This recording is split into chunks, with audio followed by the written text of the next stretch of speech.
அரசு மருத்துவர்கள் காலி பணியிடங்கள் வெகுவாக குறைக்கப்பட்டு ஜீரோ நிலையை எட்ட உள்ளது என தமிழ்நாடு அரசு மருத்துவர்கள் சங்க தலைவர் டாக்டர் செந்தில் தெரிவித்துள்ளார். மதுரையில் செய்தியாளர்களுக்கு பேட்டியளித்த அவர், நோயாளிகளின் எண்ணிக்கை அதிகரித்துள்ளதால் மருத்துவர்களின் பணியிடங்கள் அதிகரிக்க வேண்டி உள்ளது என்று தெரிவித்தார். 20 வருஷத்துல காலி பணியிடங்கள் ரொம்ப கம்மியாக இருக்கிறது. இப்போ அமைச்சர் 0% ஜீரோ ரீச் ஆகிட்டோன்ட்டாரு. ஜீரோக்கு நெருங்கிட்டாங்கன்னு நம்ம சொல்லலாம். அதாவது 20 வருஷத்தில் நானும் அசோசியேஷனில் இருக்கிறோம். இந்த அளவுக்கு குறைச்சது எதுவும் இல்லை. உண்மையிலேயே நல்லா குறைக்கப்பட்டிருக்கு.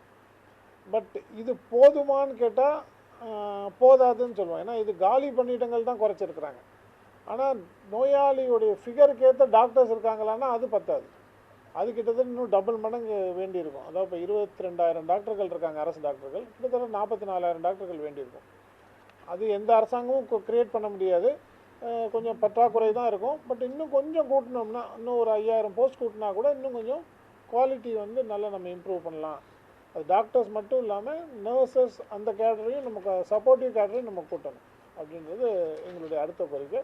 பட் இப்போ தான் கிட்டத்தட்ட காலியிடம் இல்லாத நிலை வந்துருச்சு எல்லா ஸ்பெஷாலிட்டியும். இப்போ மகப்பேறு துறையெல்லாம் இப்போ ஆள் கஷ்டம். இப்போ கிட்டத்தட்ட ஃபில் ஆயிடுச்சு.